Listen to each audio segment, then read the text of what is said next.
예, 하나님 말씀 누가복음입니다. 누가복음 19장 1절에서 10절까지 말씀 같이 읽겠습니다.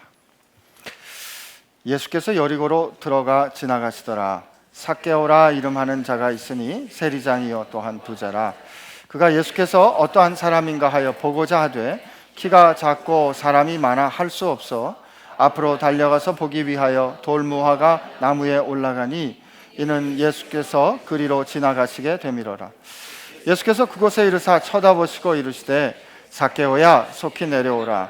내가 오늘 내 집에 유하여야 하겠다 하시니 급히 내려와 즐거워하며 영접하거늘 무사람이 보고 수근거려 이르되 저가 죄인의 집에 유하러 들어갔도다 하더라. 삭개오가 서서 주께 여짜오되 주여 보시옵소서, 내 소유의 절반을 가난한 자들에게 주겠사오며 만일 누구의 것을 속여 빼앗은 일이 있으면 네 갑절이나 갚겠나이다. 예수께서 이르시되 오늘 구원이 이 집에 이르렀으니 이 사람도 아브라함의 자손임이로다. 인자가 온 것은 잃어버린 자를 찾아 구원하려 함이니라. 아멘. 주님, 오늘 저희 한 가지 소원이 있습니다. 삭개오가 주님 그렇게 만났던 것처럼 저희도 주님 삭개오처럼 만나게 하여 주옵소서. 그렇게 해주실 주님, 신실하신 주님을 찬양합니다. 사랑합니다. 예수님의 이름으로 기도합니다. 아멘. 지금 우리 이제 나는 그리스도인인가라는 주제로 말씀을 쭉 이어가고 있는데, 지난주 에베소서 말씀을 기억하고 계시죠? 네. 여러분이 우리가 이제 우리가 누구인가를 생각할 때, 그게 헷갈릴 때는 우리를 향한 하나님의 밑그림, 원래의 하나님의 그 플랜, 그 처음, 끝, 우리 생각해야 합니다. 기억해야 합니다. 어떻게 해요? 하나님이 우리에게 복을 주시는데 그 복 주시는 하나님 우리가 찬양했다 했어요. 우리가 복을 어떻게 이해했어요? 하나님과 나와의 신실한 관계 가운데 이루어지는 모든 현실이 복이다 그랬습니다. 하나님이 창세기 1장 22절에 하나님이 만물을 창조하시고 그들에게 복 주시며 생육하고 번성하여 땅에 충만하라 하시고 우리를 위한 삶의 환경을 만드시고 그리고 그 가운데 우리를 살도록 우리를 만드시고 우리에게 복 주시며 말씀하시기에 생육하고 번성하여 땅에 충만하라 하셨어요. 그렇기 때문에 우리가 살아갈 수 있는, 우리가 살아 숨쉬는 그 모든 것이 하나님께서 복 주셨기 때문에 가능한 거라 그랬죠. 그래서 복 있는 사람이 하나님의 말씀을 주야로 묵상하는 거예요. 왜? 주의 말씀에 따라 사는 게 우리를 향한 하나님의 디자인을 따라 사는 거기 때문에. 그죠? 그 하나님이 우리로 하늘에 속한 모든 신령한 복을 우리에게 다 주시려고 하나님께서 작정하셨어요. 그 하나님 우리가 축복했잖아요. 근데 그 하나님께서 그 작정하신 게 뭐예요? 우리로 선택하셨죠. 뭐 때문에 택하셨다고요? 여러분과 저를 하나님 앞에서 거룩하고 흠이 없게 하시려고 선택했다 했습니다. 하나님이 우리를 향한 하나님 어떤 기쁘신 뜻을 가졌어요? 하나님께서 우리에게 허락하신 그 모든 기업, 하나님의 그 합당한 기업을 합당히 받아 누릴 수 있는 자녀가 되도록 우리를 정하셨어요. 그리고 그 정하신 그 일이 예수 그리스도를 통하여 이루어지도록, 그 일이 예수 그리스도를 통하여 우리 가운데 현실이 되도록 하신 것이 하나님의 기뻐하시는 뜻이었어요. 그죠? 첫 번째 부분은 아버지 하나님께서 그렇게 뜻하신 것을, 그것을 누가? 아들 예수님께서 그의 피로 속량하심으로 말미암아 그 일을 이루셨다 했죠. 그리고 우리가 하나님의 그 자녀된 것을 성령께서 보증하셨어요. 언제까지? 우리가 그의 소유가 되어 하나님께서 그 소유 되신 우리를 완전히 속량하실 때까지, 그리고 우리가 마침내 그리스도 안에서 전부터 바라던 바 그의 은혜의 영광의 찬송이 될 때까지. 아멘이죠? 이게 여러분과 나를 위한 밑그림이란 말이에요. 이게 예수 믿는 거고 우리가 예수 안에 있다는 거예요. 나 예수 믿습니다 할 때, 그죠? 나 예수 믿습니다 할 때, 나 예수 믿습니다의 그 고백 안에는 이 창세 전부터 영원부터 영원에 이르는 이 하나님의 크고 놀라운 계획과 예수님의 행하심과 성령님의 보증하심이 어떻다고요? 심장처럼 벌떡 벌떡 벌떡 뛰고 있는 거예요. 근데 우리가 그 예수님을 영접한다는 것을 오늘 한번 생각했으면 합니다. 우리 예수님 영접하는 걸 너무 가볍게 여기는 시대에 살고 있어요. 그냥 한번 울컥해서 아니 예수님을 친구처럼 모시면 좋으니까 그렇게 생각해서 우린 예수님을 쉽게 영접합니다. 너무 쉽게 영접하기 때문에 예수님을 영접하는 현실이 우리에게 가져다주는 영광도 변화도 경험하지 못하는 거예요. 오늘 우리 삭개오를 보면서 너무도 잘하는 삭개오 이야기를 바라보면서 예수님 영접하는 게 뭔지 여러분하고 제가 다시 한번 생각하고 발견하게 되기를 소망합니다. 우리 잘 아는 대로 삭개오 어떤 사람이죠? 네? 세리장이고 부자고, 그렇죠? 여러분, 예수님께서 이 삭개오 이제 여리고를 지나가시려고 하는데 이제 삭개오가 예수가 누구인지를 알고 싶었어요. 그래서 예수님을 보려고 했는데 성경에 뭐라고 말하냐면 그는 세리장, chief tax collector예요. 그러니까 세리 중에도 대장이란 말이에요. 그 세리장인데 그 세리라는 것이 그 당시 사람들이 어떻게 이해했는가, 우리 너무 잘 아는 말씀인데 오늘 다른 사람 말고 그 당시에 어떻다는 얘기 말고 성경에서 진짜 자기가 세리였던 사람의 얘기를 한번 들어보자고요. 예수님의 제자 중에 세리인 누구였죠? 마태였습니다. 그 마태가 쓴 게 마태복음이에요. 그죠? 마태복음에 마태가 예수님께로 들은 얘기가 있어요. 세리에 대해서 들은 얘기가 있어요. 어떻게 예수님께서 세리에 대해서 평가하시냐면, 얘들아, 너희는 원수를 사랑해라. 너희를 박해하는 자들을 위해서 기도해라. 너희가 만약 너희를 좋아하는 사람만 좋아하고 너희를 사랑하는 사람만 사랑한다면, 야, 그건 세리도 한단다. 누구 얘기예요? 예수님 얘기예요. 그거를 누가가 했거나 마가가 했으면 좀 불편하지만 세리인 마태가 들어서 기록한 거기 때문에 괜찮은 거예요. 그죠? 얘들아, 세리도 그렇게 해. 야, 세리도 그렇게 하는데 너희 그렇게 하면 되겠냐라고 예수님께서 세리를 그렇게, 이게 마태복음 5장에 나오는 말씀입니다. 그리고 마태복음 18장에 너희 형제 중에 죄를 짓거든, 누군가 죄를 범하거든, 사실 교회가 이런 예수님의 말씀을 잘 순종 안 하는데 오늘 예수님께서 뭐라고 말씀하시냐면 너희 형제 중에 죄를 짓거든 그에게 가서 말하라.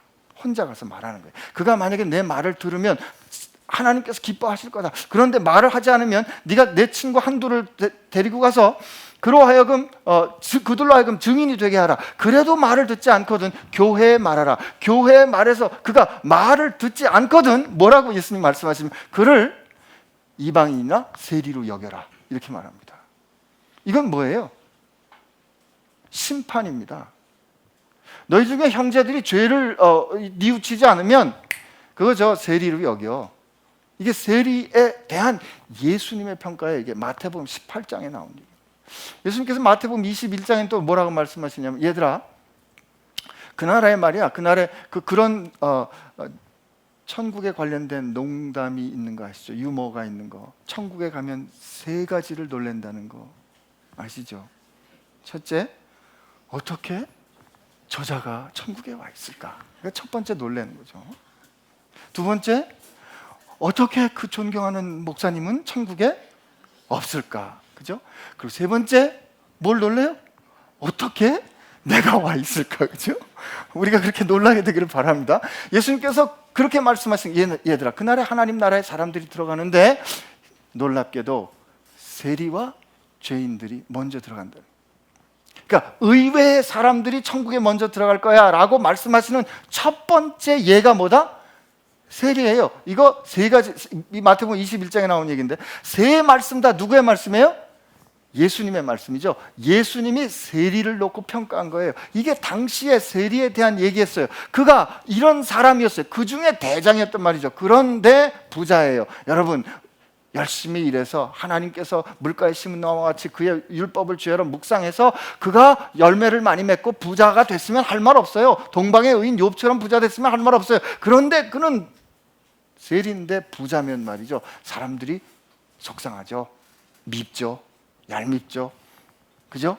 그가 갖고 있는 돈이 더 괴로워요. 그리고 그가 키가 작다 그랬어요. 요즘은 요즘도 키 작으면, 저도 뭐 그가 키가 큰 편이 아니기 때문에 요즘도 키 작으면 문제죠. 그래서 무슨 1, 2자 높은가는 키 크게 있는 수술도 하잖아요. 뭐 근데 옛날에 그 당시에 그 당시 사람들이 갖고 있었던 사람의 그 모습은 그 전에 그가 태어날 때 신이 하나님이 그에게 어떤 평가 내지는 평가에 따라서 징책을 준 거다라는 그런 이해를 갖고 있기 때문에 키가 작게 태어났다, 아주 작게 태어났다는 말은 하나님으로부터 뭔가 꾸지람을 들었다라는 평가를 받고 있는 거예요. 지금 이게 삭개오의 정황입니다.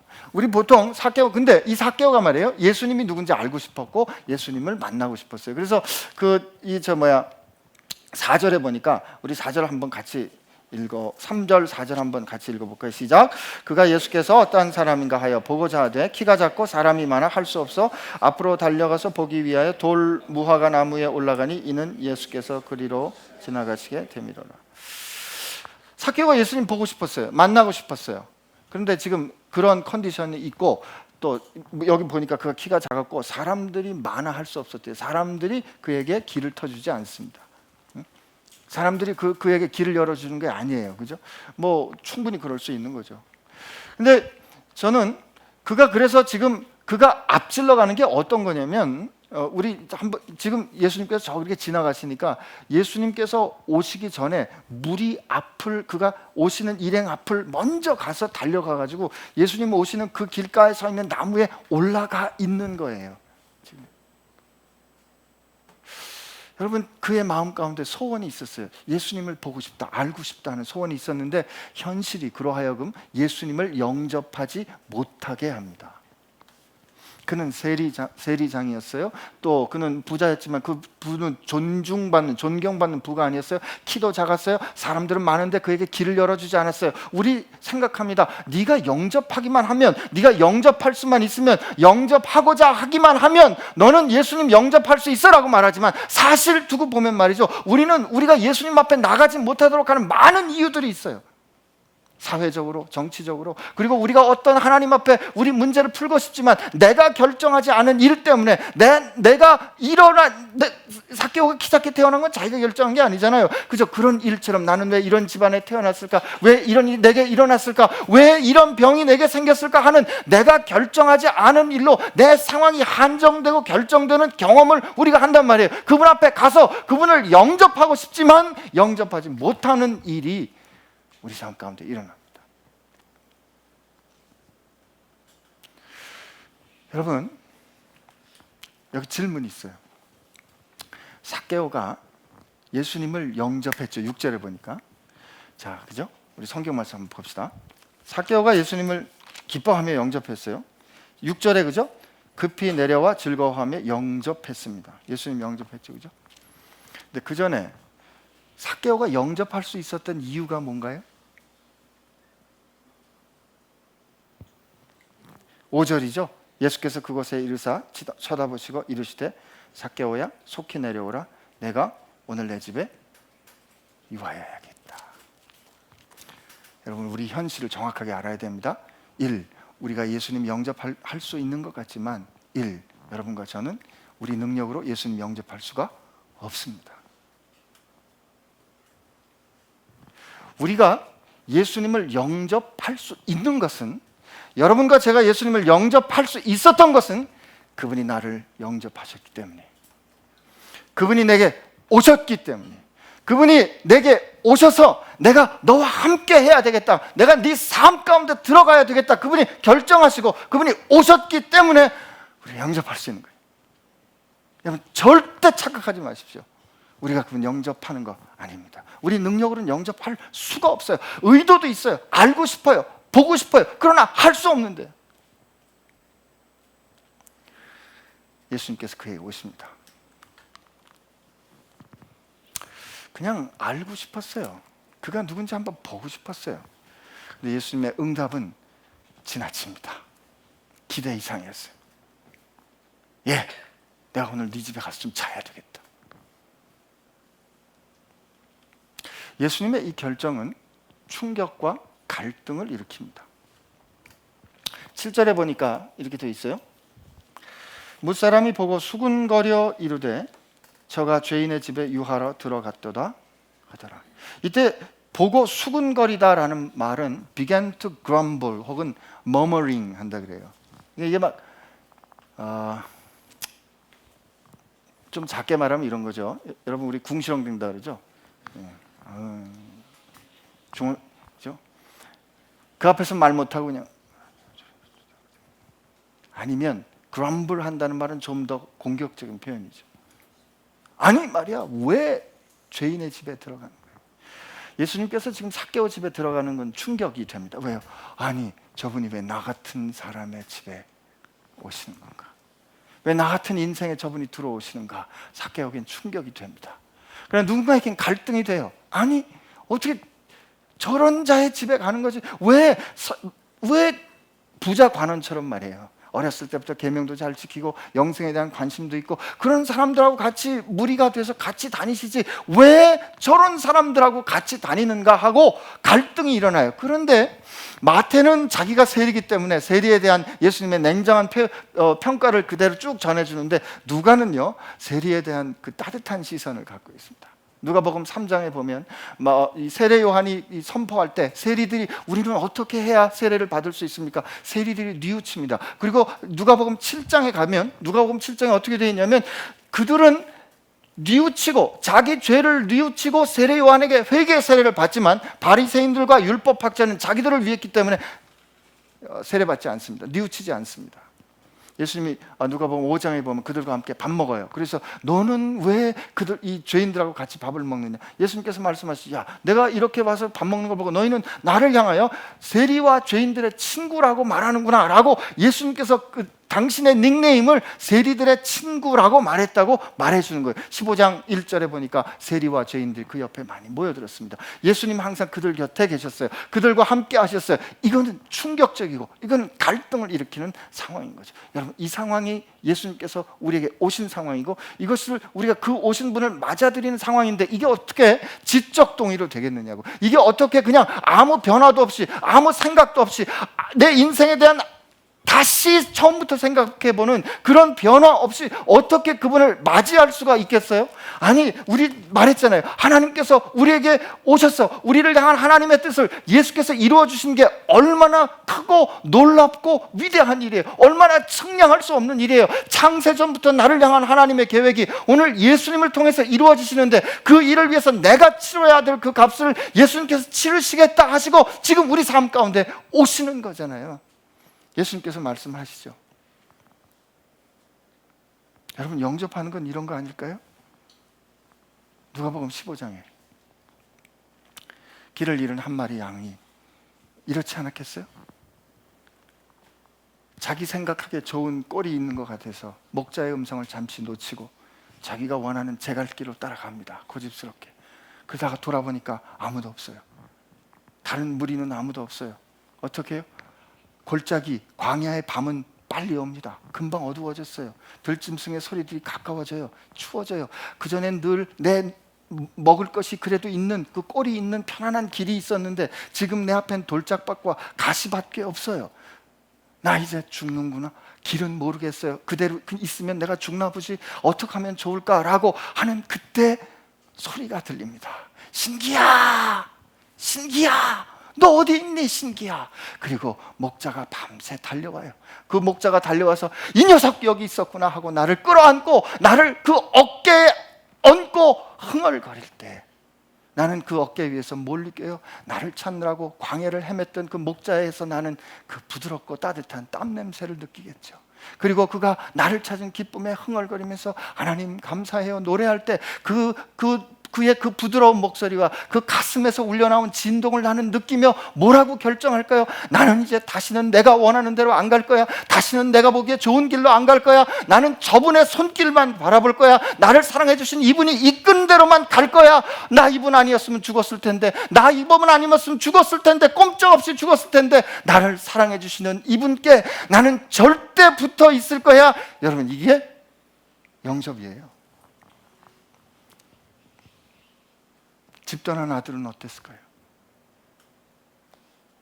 아버지에게 그가 태어난 것도 아버지 때문이었어요. 그가 먹고 자란 것도 아버지의 공급으로 자랐어요. 이건 하나님이 복 주신 거랑 똑같아요. 그러나 내 식대로 한번 살아보겠다고 아버지께 아버지 죽으면 주실 유산을 내게 달라고 했어요. 그리고 아버지 가르쳐 주신 대로 살지 않는 것이 내 식이기 때문에 아버지하고 약속했던 이 반지 뽑아놓고, 그죠? 그리고 그 돈 다 모아가지고 내가 생각하는 그 방법 가지고 산 거예요. 그러다가 귀한 거 다 탕진했죠. 그 귀한 시간 다 허비하고, 그리고 아무것도 없이 빈털털리로 남은 그때 돌이켜 어떤 생각을 했을까요? 아버지 집에 돌아가야? 아니, 난 아버지라고 부를 수도 없어. 나 같은 놈은 죽어야 돼. 그러나 내가 살 수 있는 방법이라면 다만 그 집에 가서 그 아버지 앞에 무릎을 꿇고 내가 하늘과 아버지 앞에 죄를 지었사오니 이제 아버지가 아니라 종으로라도 내가 살 수 허락만 해주시면 제가 이래서 어떻게 갚을 수 있겠습니까? 그러나 살게만 해주시면 제가 평생을 살면서 갚겠습니다. 저 좀 살려주세요 라고 아버지 집에 돌아가면 살 수 있을 텐데 하고 그 아버지 집에 돌아갔을 때 그때 나를 기다리는 아버지는, 나는 그분을 못 봤는데 그분은 나를 보고 아직 나와의 거리가 떨어져 있는데 상거가 아직 먼데 그분이 내게 달려오셔서 내 냄새나는 몸을, 이 더러운 이 몸을 끌어안으시면서 하는 말이, 죽었던 내 아들이 살아왔구나. 죽었던 내 아들이 살아왔구나. 그때 아무 말도 못하죠. 처음에 아무 말도 못해요.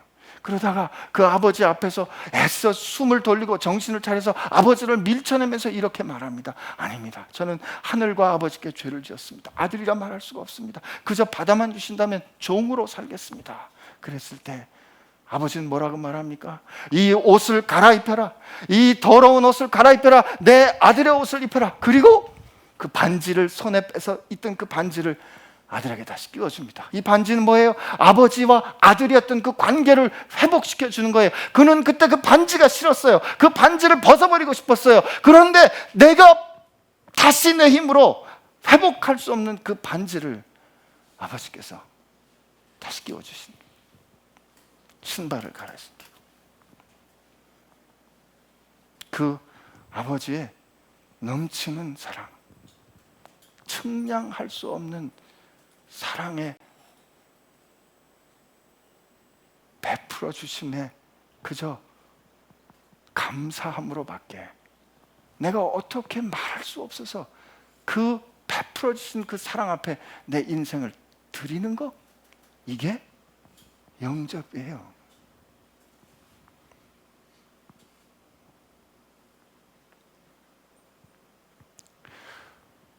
우리가 예수를 영접한다는 것은 우리 삶 가운데 얼마나 크고 놀라운 사랑이 베풀어졌는가를 알고 그 사랑에 그저 감사함으로, 그 사랑에 기대어 살기로 하나님 앞에 감사함밖에 드릴 말이 없어서 하나님 앞에 그저 그 손길에, 나를 붙잡는 그 손에 내 인생을 내어드리는 거, 이게 영접입니다.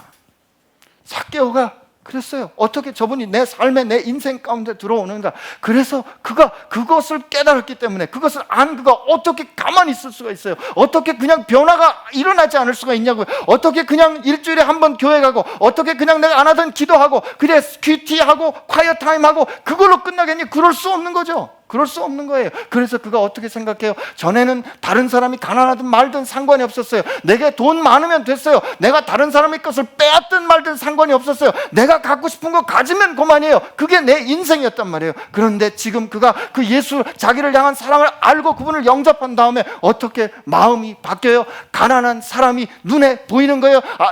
주님, 나 가진 거 절반을 나눠서 가난한 사람들에게 주겠습니다.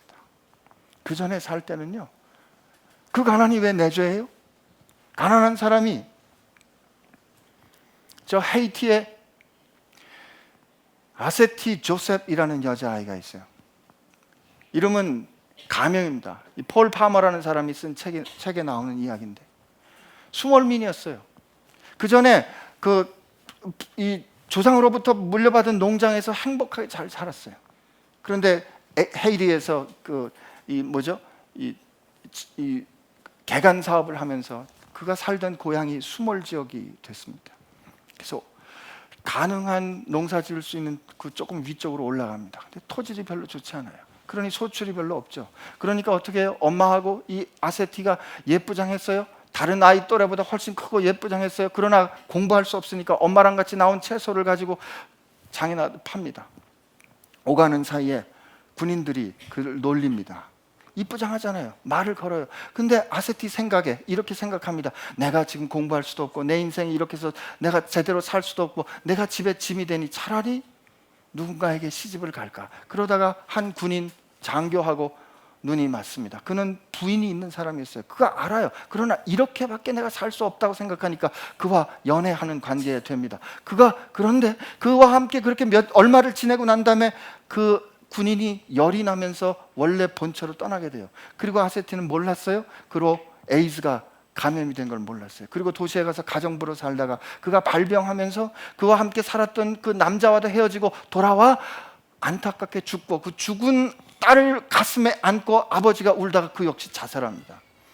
여러분, 이런 삶의 이야기는 말이죠, 이게 그냥 자기가 노력한다고 노력해서 될 수 있는 삶의 이야기가 정황이 아니에요.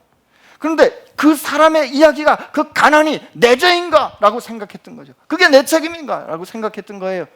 누가요? 삭개오가요.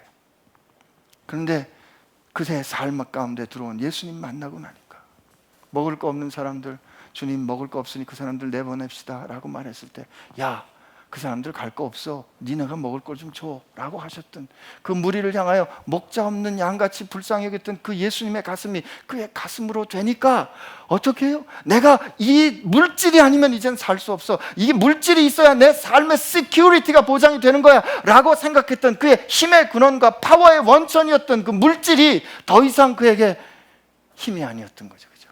주님 마음으로 나눠줍니다. 왜? 하나님이 힘이니까. 왜?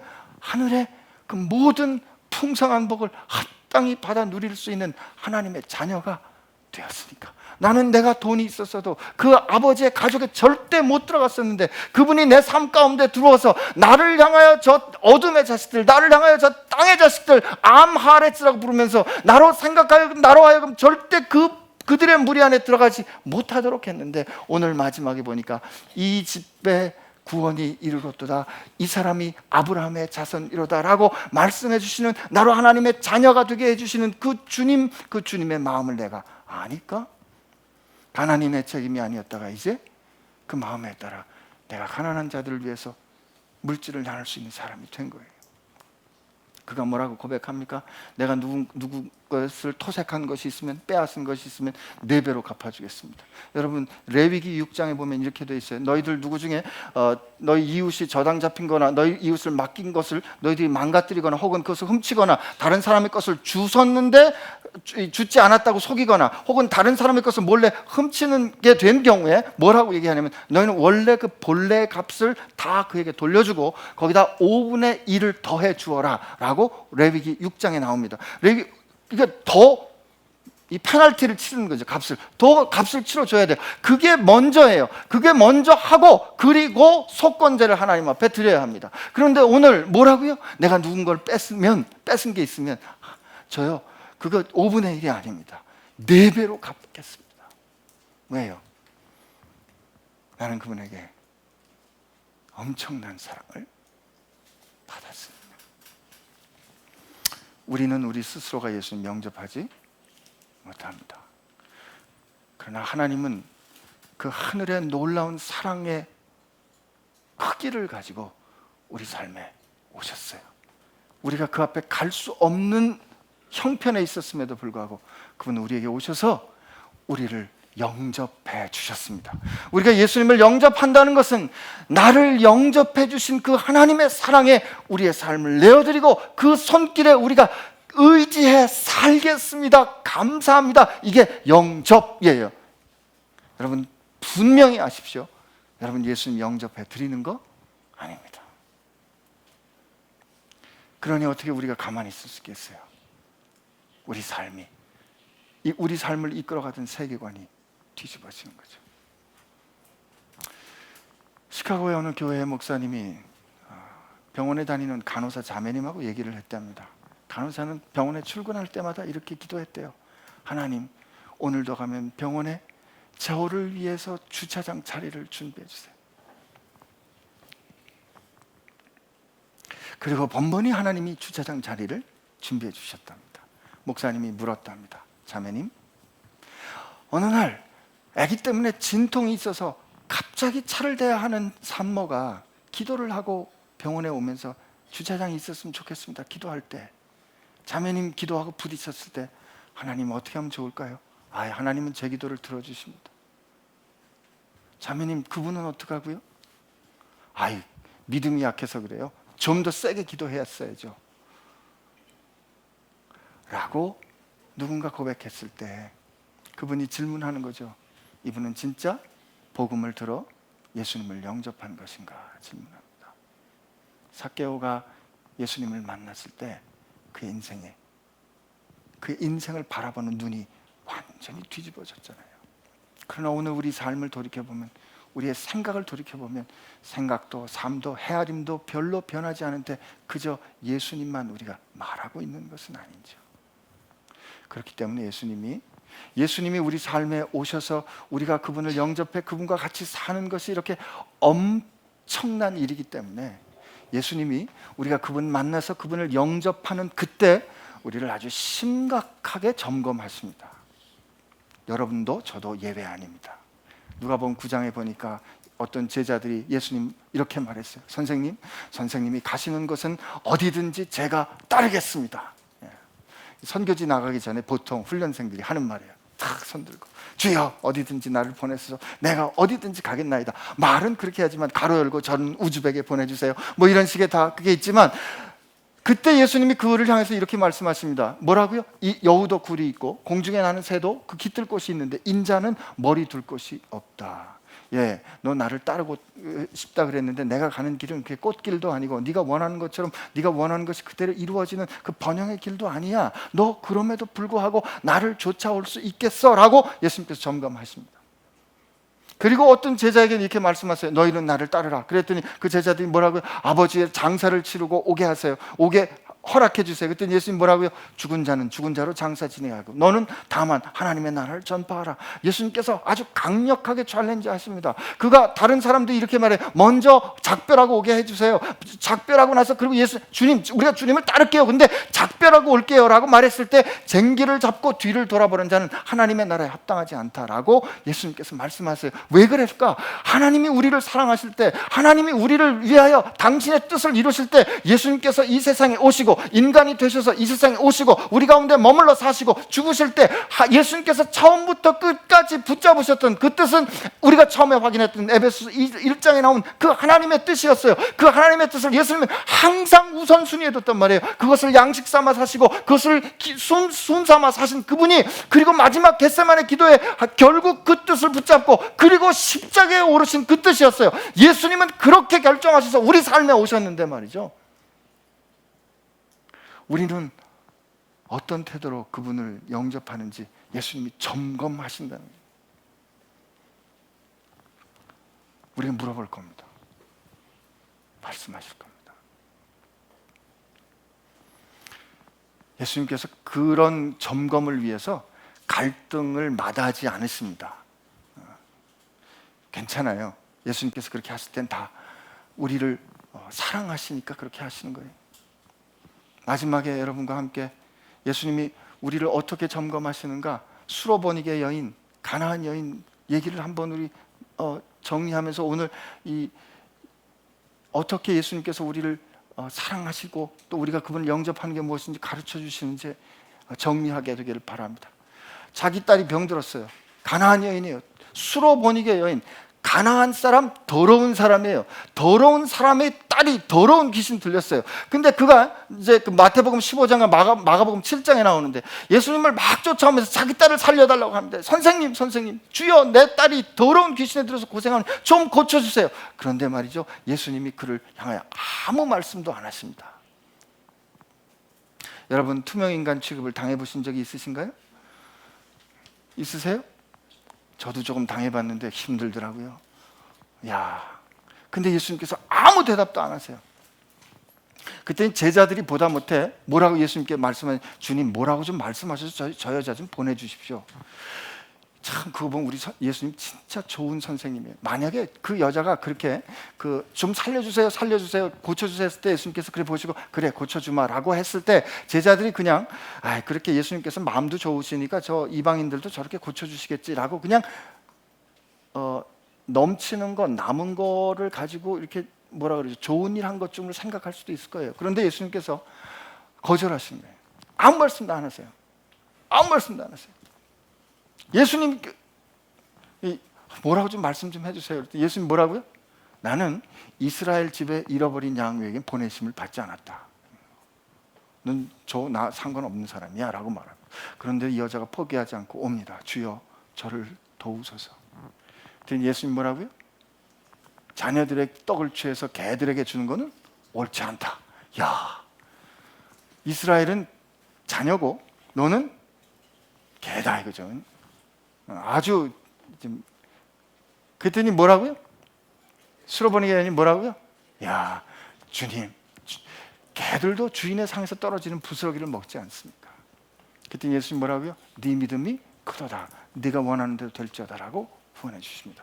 저는 이 말씀 보면서 이런 질문 해봤어요. 예수님께서 그러면 그 수로보니게 여인의 그 믿음을 알기 위해서 그렇게 그냥 그런 억지의 말씀을 하셨을까? 그러면 처음 말하고 맞지 않잖아요. 그죠? 이스라엘 집에 잃어버린 양에게 외에는 보내심을 받지 않았다. 자녀들의 떡을 취해서 개에게 주는 건 옳지 않다. 근데 이 여인을 고쳐주시잖아요.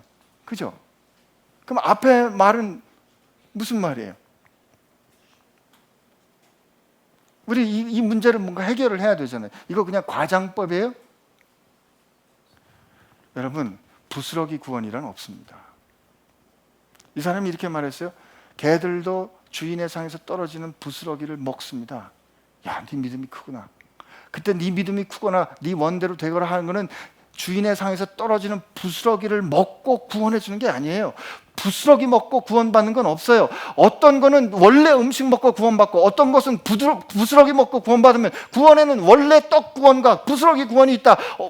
완전한 구원과 부스러기 구원이 있다. 하나님께서 불완전한 구원을 이루신다면 불완전한 구원을 이루시는 하나님은 완전하지 않은 거죠. 그죠? 그러니까 구원은 완전해야 돼요. 그 말은 무슨 뜻이겠어요? 그에게 주님께서 베풀어 주신 것은 네가 수로보니게 여인, 가나안 여인, 더러운 여인이지만 네가 구원받았다는 것은 이스라엘 집에 내가 창조하는 새로운 하나님의 백성 안으로 네가 들어온다는 뜻입니다. 제자들에게 그걸 가르쳐 주신 거죠. 근데 이때 수로보니게 여인이 가졌던 갈등 말이죠. 갈등. 주님이 우리가 주님 앞에 설 때 영접하는 우리의 마음의 고민을 볼 때 주님이 그냥 그래 고마워, 야 나를 영접해 주니 정말 고맙다 이렇게 안 하실 수도 있다는 거예요. 왜요? 주님 영접하는 거 우리 한번 그래 울컥하는 심정에 한번 영접해 볼까? 야, 그 말이 옳으네? 지적 동의로? 그래, 이게 뭐 좋은 거니까 따라가? 아니면 우리가 익숙한 분위기에, 편안한 분위기에, 그분들이 좋아하는 분위기로 해서 달콤하고 익숙하게 우리가 전도 초청장치를 해서 그분 그래 너희들이 그렇게 원하니까 내가 영접해 주지. 우리 그렇게까지라도 주님이 얼마나 소중한 분인지 알기 때문에 전하려고 하지만 진짜 주님이 심각하게 우리를 사랑하셔서 우리와 만나려 하실 때 주님이 점검하신다 이 말이에요. 나는 너를 생명 주어 사랑했어. 너는 내가 너를 이렇게 사랑해 영접한 것을 알고 나를 영접하는 거냐고 물어보실 겁니다. 그때 그 갈등 겪을 때 여러분 수로보니게 여인처럼 삭개오처럼 예수님께 딱 붙는 여러분들 되시길 바랍니다. 정리합니다. 영접은 우리가 할 수 없어요. 우리가 먼저 예수님 절대 영접 못합니다. 그러나 예수님이 먼저 우리 삶에 오셔서 우리를 품어주셨어요. 우리를 구해주셨어요. 우리를 위하여 그 목숨을 깨뜨려 우리를 구해주셨단 말이에요. 그 품에 안긴 그 우리를 안아주신 예수님의 품 안에 우리도 우리 작은 손을 펴 예수님의 손 붙잡는 거, 그 품을 끌어안는 거, 이게 영접하는 거예요. 그리고 예수님께서 우리에게 가져다 주신 그 새로운 삶으로 그와 함께 삭개오처럼 그 전에 내가 내 손에 붙잡았던 거 의지해서 사는 것이 아니라 나를 위해 공급해 주시는 주님 손 의지하여 인생을 새롭게 다시 바라보고 출발해 걸어가는 거, 이 영접한 이후의 삶입니다. 그게 확실치 않으면, 그게 분명하지 않으면 예수님 우리에게 갈등을 일으키시고 어려운 문제, 어려운 시험 혹은 불같은 시험을 겪게 할지라도 우리로 하여금 그분의 사랑이 무엇인지 분명히 알게 해주실 겁니다. 그러므로 시련조차도 갈등조차도 우리를 향한 그분의 사랑인 걸로 여러분 아시고 오늘 이 시간 그렇게 주님 앞에 삭개오처럼 주님을 영접하시는 여러분 되시기를 축복합니다. 우리 같이 기도하겠습니다.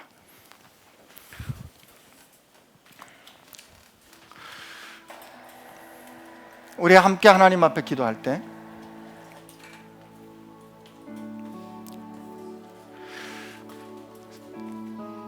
이렇게 하나님 앞에 기도하기를, 하나님, 제가 주님을 영접한 건 줄 알았어요. 제가 제 마음문을 열어서 주님을 모셔드린 건지 알았습니다. 그런데 하나님, 제가 오늘 제 삶의 자리를 보니까 더럽고 좁고 누추해서 주님이 들어오실 수 있는 자리가 아닌 것 새롭게 깨달았습니다. 그럼에도 불구하고 주님이 오셨고, 아니 주님이 그 넓은 품으로 나를 영접해 주셨기에 내가 주님 앞에 주님 사랑해요, 주님 고마워요, 주님 의지해서 살래요라고 주님을 영접할 수 있었던 것 오늘 새롭게 확인했습니다. 주님, 그렇다면 나를 영접해 주신 그 주님의 사랑, 그 주님의 사랑 의지하여 그 주님의 마음으로 남아있는 인생 살게 하여 주옵소서. 삭개오의 인생이 뒤집어진 것처럼 내 인생도 그렇게 뒤집어져 나를 둘러싼 상황이, 사람이 변하지 않더라도 내가 변하면, 내가 예수님 안에서 내가 변하면 새로운 인생 살 줄로 믿습니다. 주님 앞에 이렇게 감사하고 또 이렇게 주님 앞에 결정하고 주님 앞에 고백하면서 함께 기도의 자리로 나가겠습니다. 같이 기도합니다. 하나님 아버지, 감사합니다. 우리를 사랑해 주셔서 감사합니다. 우리를 영접해 주셔서 감사합니다. 아버지, 감사합니다.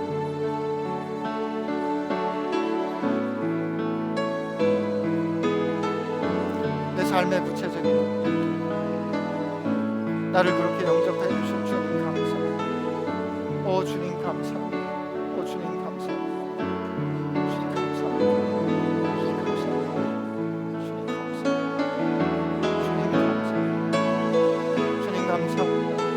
주님 감사합니다.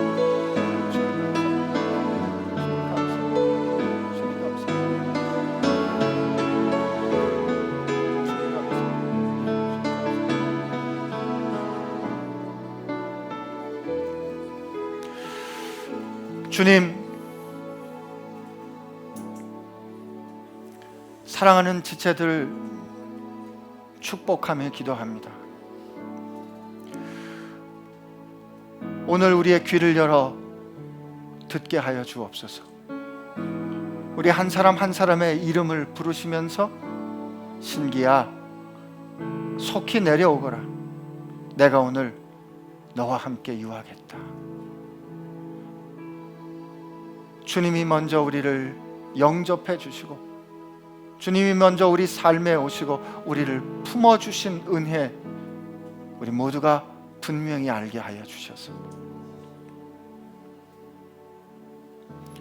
하나님의 원수 되어 종의 자격조차 갖기 어려운 우리들에게 반지를 끼워주시고